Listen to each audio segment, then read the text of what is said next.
I'm here with Alan Hawkins, and we're going to do a special series today on Anglican 1000. As most of you recall, as AnglicanTV viewers, in 2009, Archbishop Duncan called for the plantation of 1,000 new churches as part of the province, the 39th province of the Anglican Church. And a lot of people in the audience and a lot of people who are watching from around the country kind of said, "You've got to be kidding." And what's happened over the time is Christchurch Plano started a kind of a mission called Anglican 1000 that they developed for a couple years, and that was turned over to ACNA last year. Alan Hawkins is the first vicar of Anglican 1000, and you've taken on quite a chore. Yes, good to see you, Kevin, by the way. Thank you. Thanks for this time. Mm-hmm. We did. We felt that what was best in the direction for the future of this province was to have Anglican 1000 be a marquee initiative and endeavor of what we're trying to create with a biblical, united, and missionary province. Mm-hmm. And so what a great start to that. What better of a start than to have a focus on the creation of new communities of faith in this tradition. And so in June of 2012, I stepped into this role, and it's been a whirlwind since. So. Well, I was reading through some of the notes that you and I were making together before the show, and one of them is, I don't want to be employed in this job forever. Yeah. You know, and there's a lot of that when a new rector steps into a role as a churchmanship. His job is to make it so that they don't need him. Yeah. And I think that's a lot of the role you're looking to do, is make it so churches plant churches, and that's just what churches do. Right. And, you know, I was one of the skeptics initially, not for 1,000 churches, but in 5 years. And I felt like when Archbishop Duncan said, we want to see 1,000 churches, that's something we could all get excited about. When he said 5 years, I became very skeptical. Having planted a couple of churches, I know the challenges. I see that 5-year run is really a crucial time for us as a province to build the systems, the structures, and the ethos to doing this. And so I do hope my job goes away, simply because I hope the diocese and the congregations of this province kind of catch the bug, so to speak. You've had flu recently, so sorry for You really wanted to catch the bug, okay. for that analogy, but I think the idea would be that we see this concept of making disciples and multiplying congregations a part of what we do as biblical Anglicans in North America. So, yeah, my job has a short run at it, which is probably a good thing. Now, the model for the longest time in Anglicanism is a diocese plants churches. Sure. Not churches plant churches. Right. And they may use a church to help plant another church. But basically, the bishop says, there's a new town here, we need a church over here. Anglican 1000 is a different approach. It's more of an on-the-ground approach, where we plant for what reason? Well, I think that what we're saying within Anglican 1000 is that all of those strategies are great strategies. So we do think that there's a place for what we'll call a jurisdictional strategy, Sure. a diocese kind of collaborating together with their resources and their leaders to say, you know, we need a new church in Omaha, Nebraska. So let's work together to make that happen. That's a beautiful thing, and we want to encourage that and continue to say that's needed. We just did a survey, and we discovered that 15% of our new churches since 2009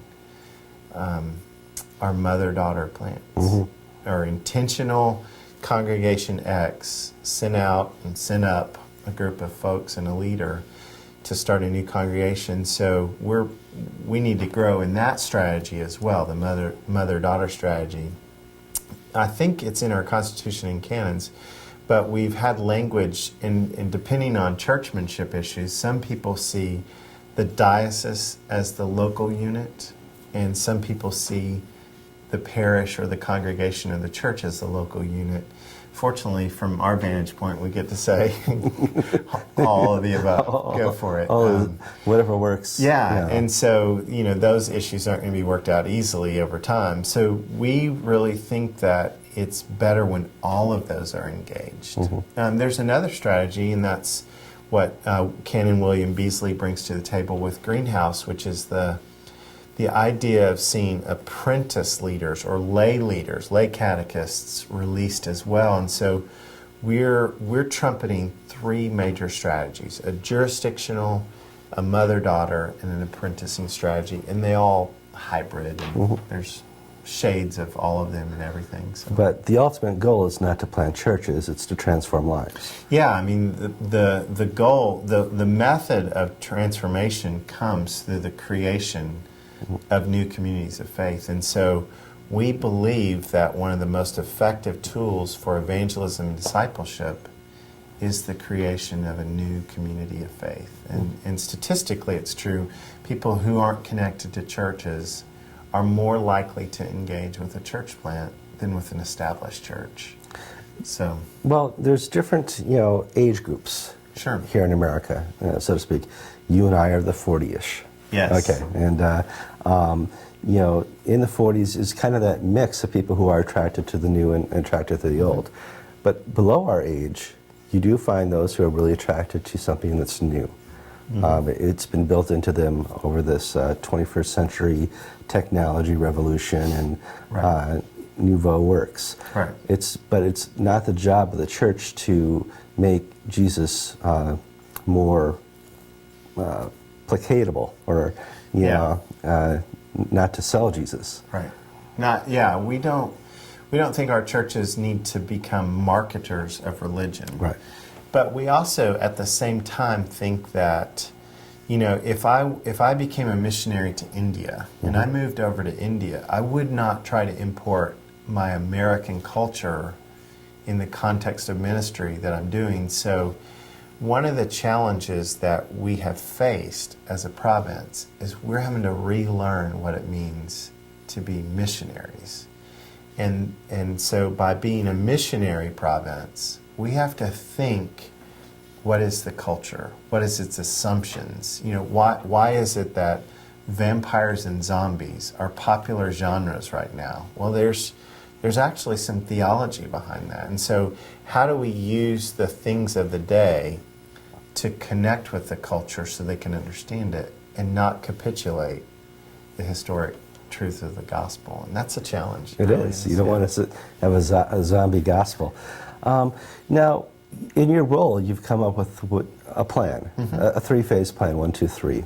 And in that is different ways the mighty Anglican Church of North America can continue in what it's doing and work yourself out of a job. Right. Let's start with phase 1. Well, first of all, it's not about me and my job, but so we spent some time really thinking through what do we need to rally around. And so the thing I learned a long time ago in raising money, I was on staff with Campus Crusade for a couple of years, and so I had to make pitches to people and share the vision of what I was doing. And I found everyone's challenge is no one's challenge. So if I'm sitting in a room full of people and I say, I need y'all to help support, most people are thinking, well, Kevin Carlson's made of money, he's going to help this. And the challenge then becomes a challenge for someone else. And what we want to do is to see every congregation engaged in the work of planting. And they'll have different strategies and applications of that. So we've come up with an idea, a provincial campaign strategy called 1, 2, 3. So we're asking, and we're about to kind of release it and take it into the masses, so to speak. We're asking every congregation, every existing, whether you have 20 folks or 2,000, to plant one new congregation in the next 2 years using the 3 strategies that we just talked about. If we did that, we will have seen the formation, the start of more than 1,000 new churches since 2009. And so what back then seemed unrealistic and unreachable is actually, we think that the season is turning, that it is possible. If every church said, we will chip in. My grandfather served in World War II, and so I know a few stories of the time frame he grew up in, and I think he was born in 1912, so he was, in his late 20s when he went over. And one of the stories that he told me that was pretty fascinating is that when the United States decided to enter the war, the mindset was everyone does their part. And so people would save aluminum foil for the war. People would work late nights at factories for the war. Everyone wanted to, quote unquote, chip in and do their part. And so we think a province that is fully engaged in the work of planting will see many people come to know, love, and worship the Lord Jesus Christ. So, now, the latest stat sheet I saw was between 940 and 950 churches currently exist under the umbrella Anglican Church of North America, encompasses Canada and United States of America. How many church plants are in that number? Okay, so since 2009, again, our information isn't the most accurate. Yeah, for some reason, church planters aren't really good about reporting, but go on. We're watching you. So since 2009, we've seen about 230-something new starts. And we just did a pretty in-depth, my colleague Spencer Clifford did a in-depth survey. I think we connected with about 70% of those churches. So, since 2009, 230 churches that are part of that 950 count. Some of those 230 didn't make it. Right. Well, and that's one of the remarkable things is when you're asking every church, 951 churches, to plant a church, statistics say half of them will eventually succeed. Well, it's probably less than that, actually. I'm an optimist, but yeah, okay. I am too. I'm a pathological optimist. So something like 8 out of 10 fail. Even in the business world, 95% of small businesses fail. So I think what's been unique for us is Anglicanism isn't just generic evangelical Christianity. So many of the groups that help start, in fact, it's somewhere the number of 30-something% of those 230 were churches that had left, or what we'll call repots. Right. They changed the name, changed the location, same people, a new start, so to speak. The branding of those initial works was much higher because people wanted to see an Anglican church.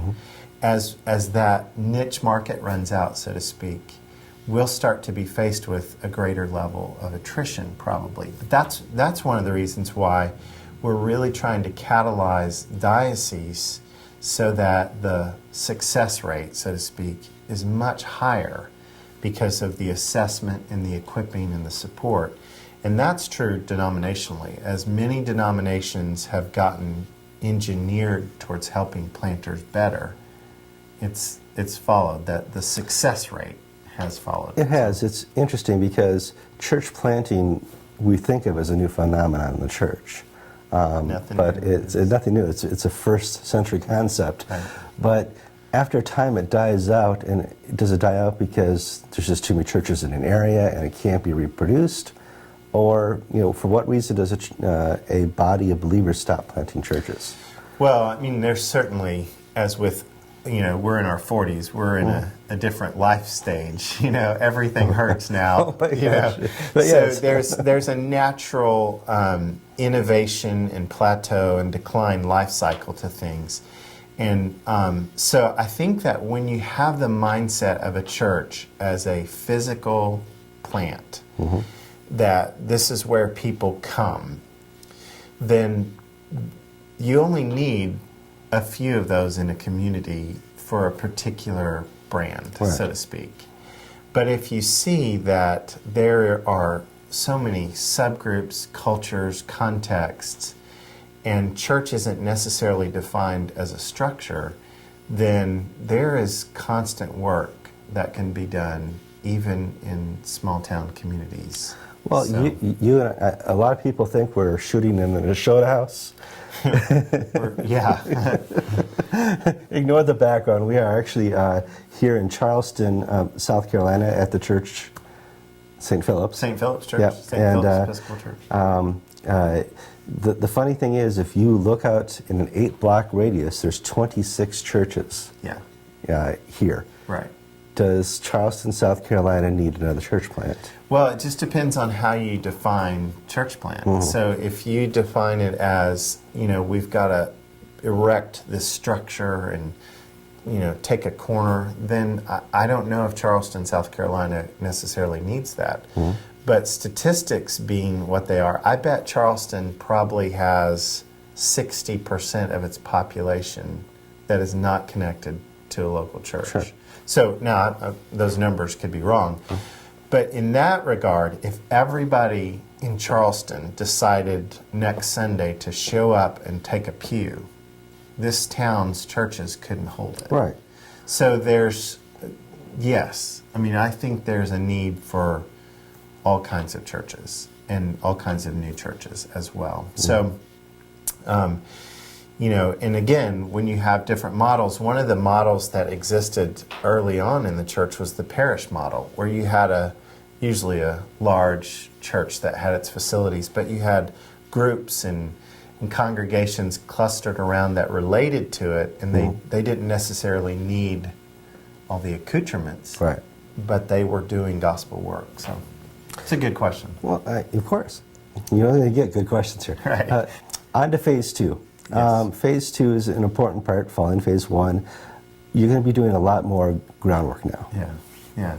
I think David Roseberry, who's a dear friend, and Daniel Atkinson, who's also a good friend, did a phenomenal job of launching us out. And if you know the story, I believe it was David Roseberry who called Archbishop Duncan and said, "Now I was there, I heard the 1,000, are you serious? Sure.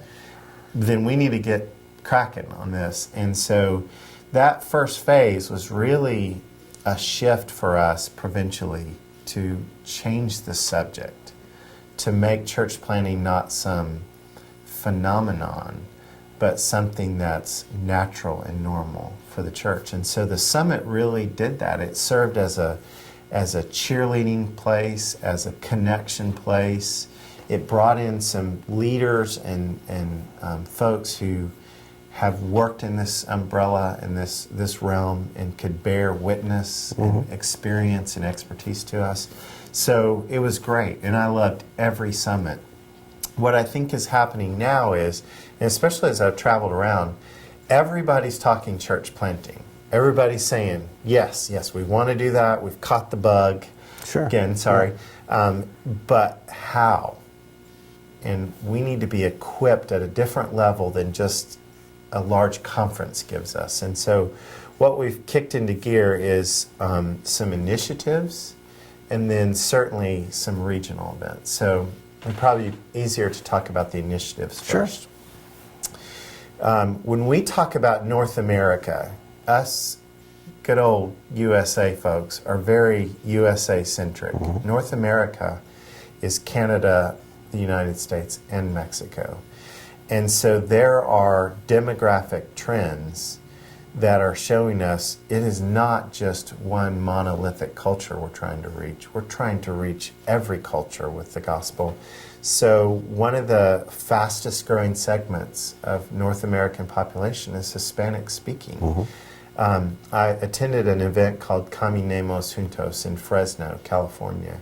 And there's a church, predominantly Anglo church, that added a Spanish-speaking congregation on by bringing in a leader. And that Spanish-speaking congregation now has 800-some folks attending it. And they have since that event planted 2 other new works, one of them about 60 or 70 people, and another one about 100. And so that's a part of North American Christianity.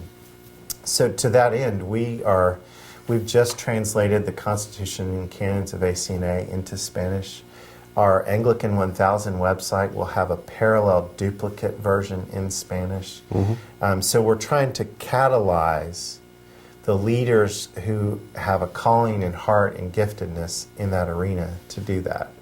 So that's one of those initiatives. And as Archbishop Duncan and I went through the interview process with this role, I said, what I get excited about is catalyzing things, is kind of helping things get rolling and seeing the leadership emerge to them.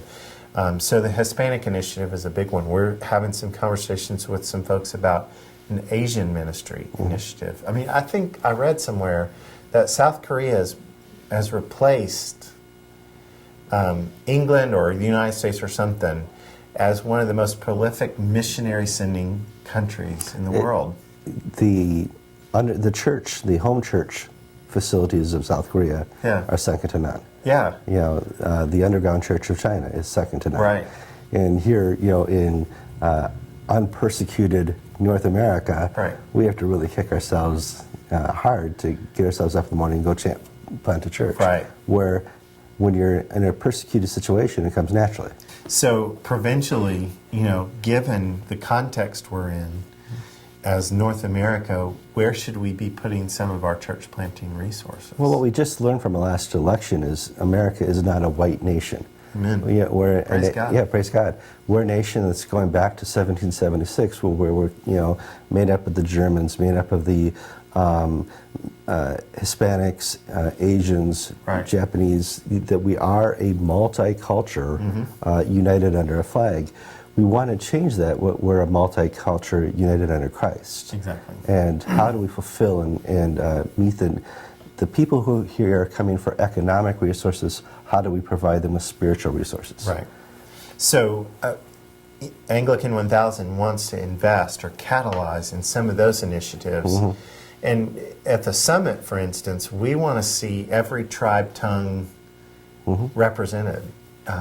Because we're a part of a global, it's a beauty, I think, of being an Anglican is I can travel to Rwanda or Southeast Asia, sit in a service, and know what's going on even though I don't speak the language. I'm a part of something bigger and broader than just my slice of Anglican Christianity or American Christianity. And so we want to catalyze some of those things. And I think that it's exciting to see new churches that are being started that are Hispanic speaking and multi-ethnic, and the guy from I forget, Los Angeles, Jim Tolley, who spoke at this Caminemos event in Fresno, he said when he started his church, he's a child of missionary parents, and when he started his church, he put on a Roman collar and walked around his neighborhood, a Hispanic neighborhood, for 6 months and blessed people. And he made inroads by being a missionary to that culture using heritage and history. And so I think it's fascinating to see what's emerging out of our Hispanic initiative. At the same time, there's another initiative that we're doing, and that's college ministry. I was on the phone this morning with some folks about that. We think a vibrant, healthy Anglican witness in North America has to have a foothold and a presence on our college campuses. Some 30 million people in North America are college students. Bill Bright used to say, win the college student today, win the world tomorrow. I think there's some wisdom that our culture shapers and our leaders are on university campuses, and especially in such a formative time in a person's life. So we want to catalyze that and help support and put some resources into those things as well. Well, I think it's really important. I mean, when you and I were in college, the Campus Crusade was there, the Youth for Christ, all these different organizations who were kind of non-denominational in their effort. My daughter goes to University of Connecticut. There's no Anglican church within 50 miles of her. Right. And it's not something she has an access or resource to. Right. One of our planters planted a church, I think at the University of Maine, and he started by creating an Anglican house where people could live in the house, and they started with really cutting edge church planting techniques, using morning prayer and evening prayer, and now there's some 200 students attracted to this ministry, which is church, and they're launching some people out to do that again. So that's another important strategic group that we need to catalyze. Well, I think that's the interesting part here is Anglican 1000 is making 39 article churches. People who believe the church is the church. Right, yeah. You know, it's not in a diocese, it's not in a pope, it's not in, you know, anything other than a body of believers who worship. Right. And so that seems to work. You are going to have a summit coming up. Yeah. Probably why we're talking. Right. And at that summit, you're going to take a little different approach this time.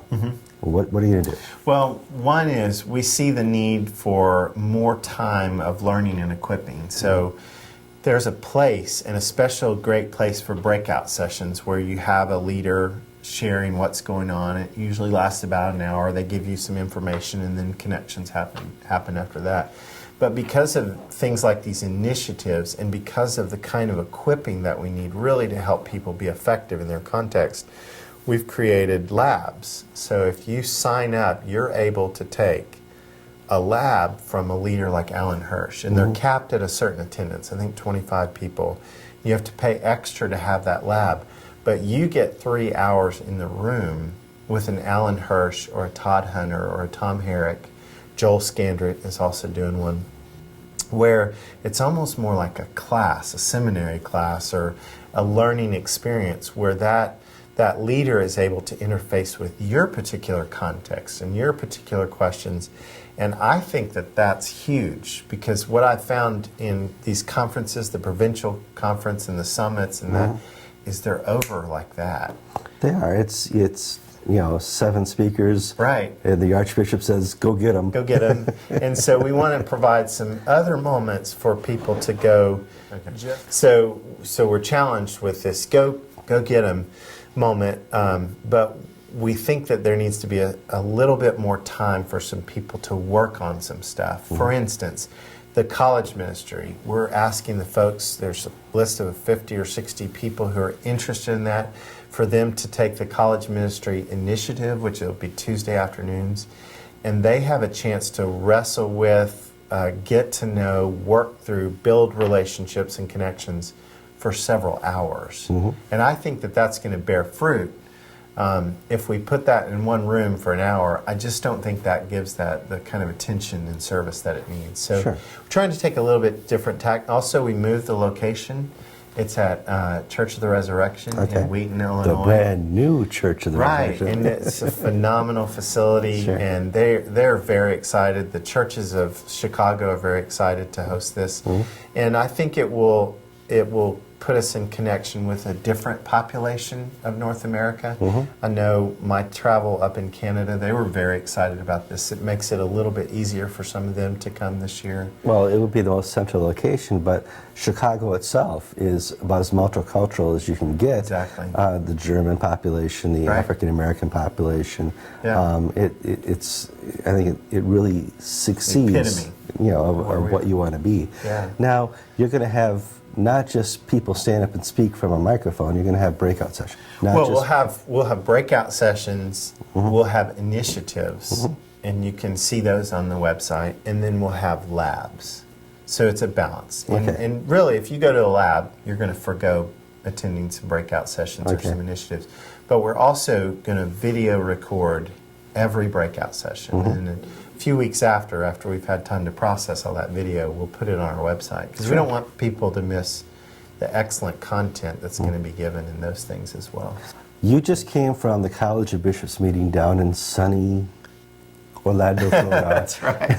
Yes. What is it, 7 degrees outside? Oh, yeah. You know, hoping, you know, that church planting was still on the top of their agenda, and it was. Yeah. And, you know, I am deeply grateful for our bishops. I think that that's probably a thankless role, and they are certainly crisis managers in a lot of cases, and they're dealing with the challenges of the church and that sort of thing. These are men who have sacrificed, and many of them are operating dioceses on shoestring budgets, understaffed, and they are paving the way for what I believe is a very healthy province. So it was one thing just to go present, but it was another to look around the room and see these men of God who really have laid down their life for the church and for the gospel. And so That was great. Yeah, we were able to make a presentation about Anglican 1000, which I think was well received because I just believe we're a part of something that's foundational and exciting.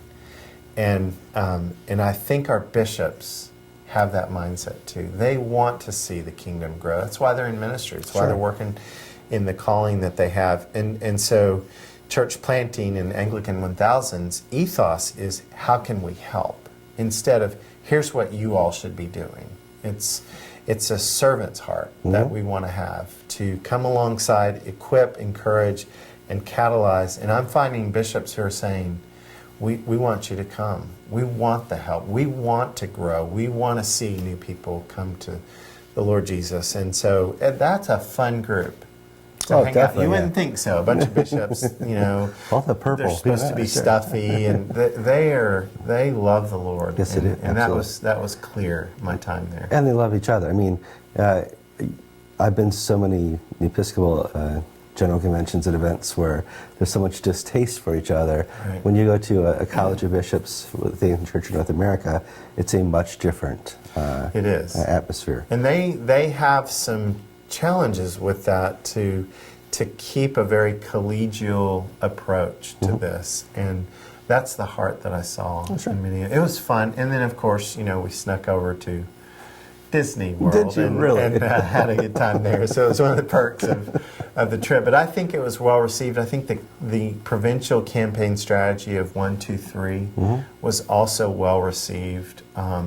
So this is a fun season to know that the bishops of our church are backing and vocally and tangibly supportive of planting new congregations. Okay, phase 3 means a lot of different things. For people who don't know, in 2014 we're going to have a new Archbishop here in the Anglican province in North America. Hasn't been announced that Archbishop Duncan's retiring yet. That's not an official thing. But it's time to really know that Nair's going to put her foot down, and Yes. it's time for somebody else to rise up to the leadership role. Now, do we suspect the next Archbishop is also going to be a church planting bishop? Well, I think they're going to have to be, because it's the ethos of this province, as started by Archbishop Duncan. What direction that takes, whether it's a provincial strategy or the diocesan strategies or whatever, we'll just wait and see. But I think it's going to be, anytime you have a startup entity and there's a change, a next generation leader, some things are going to change. With Anglican 1000, what I've said clearly, even in the process of taking this role, but even as late as last week in front of the Council of Bishops, is Anglican 1000 should cease to exist because we see 1,000 churches planted. And so what my hope is, and what we're gearing up for, is we want to come alongside and equip our dioceses and our congregations so they've gained these skills and all the things that they need to carry on the mission. And so it replicates, it's transferable. In other words, if we go spend time in the Pacific Northwest and equip those dioceses and serve them, they won't need Anglican 1000 or some person running around the country or province helping with this stuff. They will have caught the bug, the skills, and they're doing it themselves. Well, it should be a natural process of the diocese and of other churches. Now, a lot of churches, in the Anglican Church and other denominations struggle.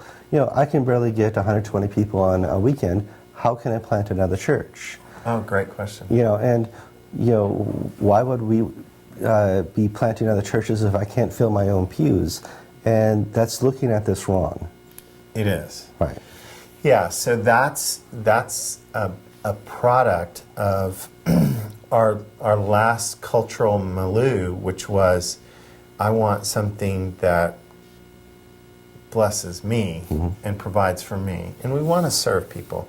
At the same time, if this culture is becoming increasingly disconnected from the faith and the church, then we need to see ourselves more as missionaries. So instead of we can only get 120, we need to think opposite. We've got 120 men and women and children that we're preparing to make disciples out in the world. And so fostering new churches is a great avenue for that to happen. But I also think that we've lived in a scarcity mindset. We don't have, or we're short on. When God's in charge of his church, he's sovereign, he will pay the bills. So if we are actively involved in evangelism and discipleship, we'll see him provide all of our needs. And so I know that the way we think financially, this would be a good example. How much money would be enough for you to say, I've got enough? Me or Mrs. Coulson? Either one. Well, and there's the reality. The answer is you can't put a number on it. Right. Yeah. Yeah, so I think it was Rockefeller was once asked, how much money is enough? And he said, a little bit more.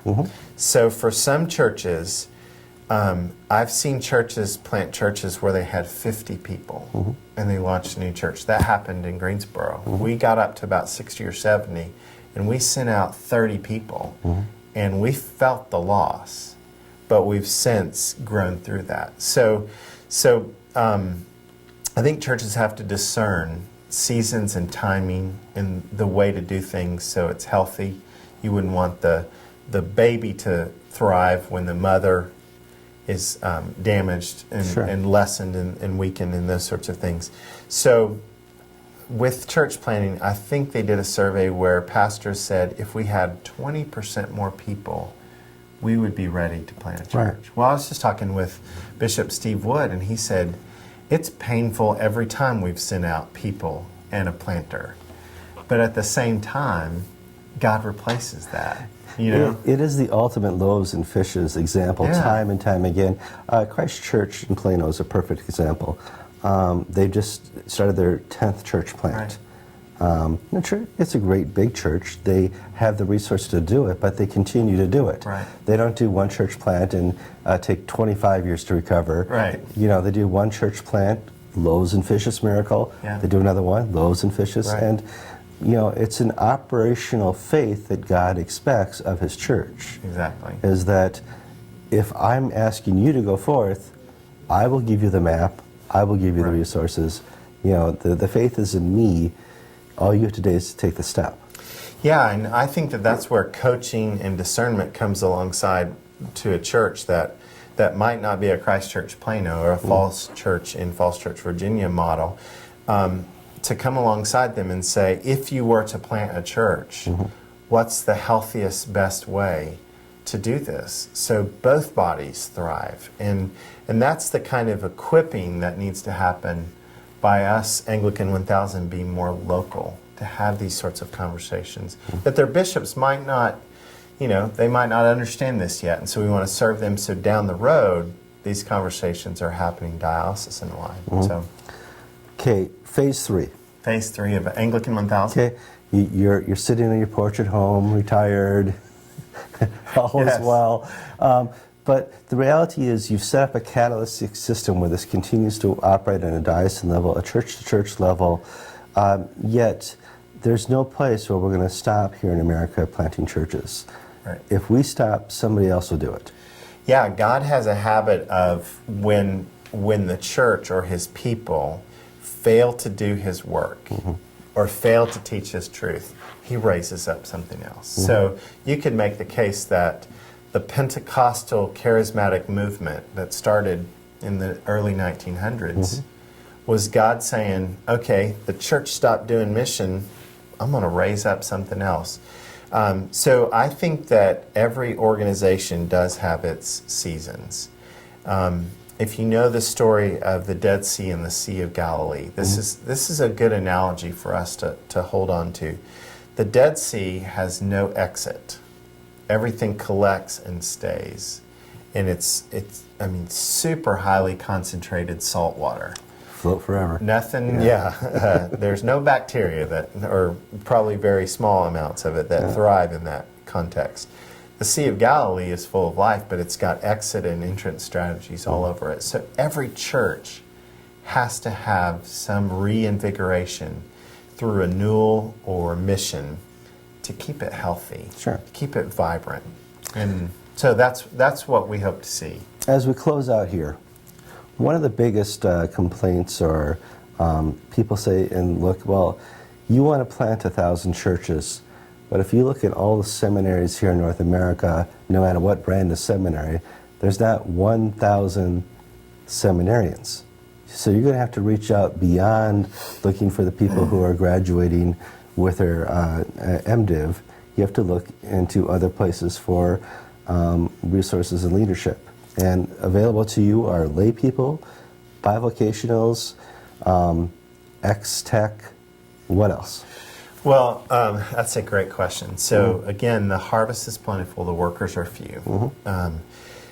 If we expect to plant 1,000 churches with a seminary-trained MDiv who has a $100,000 a year package and 100 people starting out, we'll never plant 1,000 churches, or it might take us 100 years to do that. So that's why, again, I think that all of the above strategies are really important. There are some places that have those kind of abilities, and they're going to set those laborers out. Praise God, that's awesome. William Beasley and the Greenhouse Movement, which has partnered with Anglican 1000, is saying we can plant churches that are low cost with laity and release them with the gifts that God's given them.